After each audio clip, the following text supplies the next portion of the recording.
વિશ્વની સૌથી મોટી પાર્ટી એટલે કે ભારતીય જનતા પાર્ટી, એમાં પણ 2027ની ચૂંટણીઓ આવે તે પહેલા ભારતીય જનતા પાર્ટીએ મોટી જાહેરાત કરી છે। 7 મહિનાની લાંબી રાહ જોયા બાદ રાષ્ટ્રીય અધ્યક્ષ નીતિન નવીને પોતાની નવી મિશન ટીમનું એલાન કરી દીધું છે। વસુંધરા રાજેની વાપસી, સ્મૃતિ ઈરાનીને મોટું પ્રમોશન અને આઈટી સેલમાંથી અમિત માલવિયાની છુટ્ટી। ભાજપના નવા સંગઠનાત્મક માળખામાં કયા નેતાઓનો સૂરજ ઉગ્યો અને કોની બાદબાકી થઈ છે તેના વિશે જ વાત કરીશું। નમસ્કાર, ગુજરાત BS9 ટીવી ન્યૂઝમાં આપની સાથે હું છું ભગવતી વિશાવડિયા। ભારતીય જનતા પાર્ટીના રાષ્ટ્રીય અધ્યક્ષ નીતિન નવીને લગભગ 7 મહિનાની રાહ જોયા બાદ પોતાની નવી કેન્દ્રીય ટીમની જાહેરાત કરી છે। આ નવી ટીમમાં અનુભવ, યુવા ઉર્જા, મહિલા નેતૃત્વ અને આગામી વિધાનસભા ચૂંટણીઓને ધ્યાનમાં રાખીને જાતિગત તથા પ્રાદેશિક સમીકરણોનું ખાસ ધ્યાન રાખ્યું છે। અને આ નવી ટીમમાં 8 રાષ્ટ્રીય મહાસચિવો સહિત અનેક નવા ચહેરાઓને તક આપવામાં આવી છે। તો બીજી તરફ જૂની ટીમના કેટલાક મોટા ગજાના નેતાઓની બાદબાકી પણ કરવામાં આવી છે। નીતિન નવીનની આ નવી ટીમમાં પૂર્વ કેન્દ્રીય મંત્રી સ્મૃતિ ઈરાનીને રાષ્ટ્રીય મહાસચિવ જેવી મહત્વની જવાબદારી સોંપાઈ છે। તો જ્યારે રાજસ્થાનના પૂર્વ મુખ્યમંત્રી વસુંધરા રાજેને રાષ્ટ્રીય ઉપાધ્યક્ષ બનાવવામાં આવ્યા છે। કેન્દ્રીય મંત્રી પિયુષ ગોયલને રાજેશ અગ્રવાલના સ્થાને પક્ષના નવા રાષ્ટ્રીય કોષાધ્યક્ષ નિયુક્ત કરાયા છે।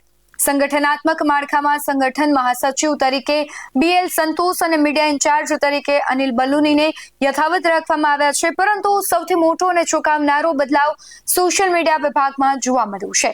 લાંબા સમયથી આઈટી સેલના હેડ તરીકે જવાબદારી સંભાળી રહેલા અમિત માલવિયાને હટાવી દેવામાં આવ્યા છે અને તેમની જગ્યાએ દીપક મહાસ્કેને સોશિયલ મીડિયાના નવા પ્રભારી બનાવવામાં આવ્યા છે। નવી રાષ્ટ્રીય ટીમના ગુજરાતના વર્ચસ્વની અને સંગઠનાત્મક મહત્વ તેમાં સ્પષ્ટપણે ઉભરી આવતું હોય તેવા દ્રશ્યો સામે આવ્યા છે। ગુજરાતની વાત કરીએ તો રાજ્યના 4 અગ્રણી નેતાઓને રાષ્ટ્રીય સ્તરે મોટી જવાબદારીઓ મળી છે।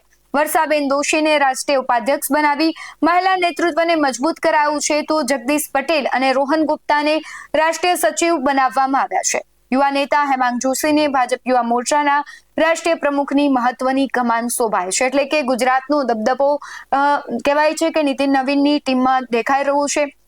આ ઉપરાંત આગામી વર્ષની શરૂઆતમાં જ ઉત્તર પ્રદેશમાં વિધાનસભા ચૂંટણીઓ યોજાવાની છે, તેને ધ્યાનમાં રાખીને યુપીના અગ્રણી નેતાઓ જેમ કે રેખા વર્મા, તારિક મંસૂર, હરીશ ત્રિવેદી, અમરપાલ મૌર્ય અને કુંવર બાસિત અલી જેવા ચહેરાઓને સ્થાન આપીને જાતિ અને લઘુમતી સમીકરણો સાધવાનું પણ પ્રયાસ કરાવશે।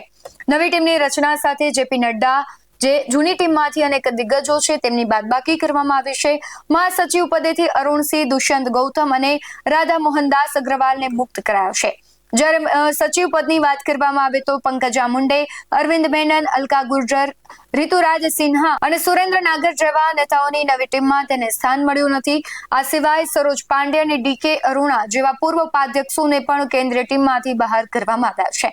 આમ નીતિન નવીનની આ નવી રાષ્ટ્રીય ટીમે એક સ્પષ્ટ સંદેશો આપ્યો છે કે પક્ષ આગામી સમયની જે ચૂંટણીઓ છે અને સંગઠનાત્મક મજબૂતી માટે અનુભવ અને નવી ઉર્જા બંનેનો સંતુલિત ઉપયોગ કરવા માંગે છે। આપણે જોઈએ કે ભારતીય જનતા પાર્ટી એટલે કે શિસ્તબદ્ધ પાર્ટી કહેવાય છે। ત્યાં છે જ્યારે પણ કોઈ પણ કાર્યકરની પસંદગી થાય કે કોઈ નેતાની પસંદગી થાય તો તેનું વર્ચસ્વ જોવામાં આવે છે। જ્ઞાતિ જાતિના સમીકરણો છે તેને પણ મહત્વમાં આપવામાં આવતા હોય છે અને વિશેષ કરીને વ્યક્તિનું વર્ચસ્વ કેટલું છે એ પ્રમાણે પણ મહત્વ અપાતું હોય છે। આ નવી ટીમને લઈને તમારું શું માનવું છે કમેન્ટમાં જરૂરથી જણાવજો। બાકી આવા જ વધુ અહેવાલો સાથે ફરી મળતા રહીશું। તમે અમારી YouTube ચેનલને સબસ્ક્રાઇબ કરવાનું અને Facebook અને Instagram પર ફોલો કરવાનું ભૂલશો નહીં। બાકી અમને અપડેટ્સ મેળવવા માટે જોતા રહો BS9 ટીવી ન્યૂઝ। નમસ્કાર।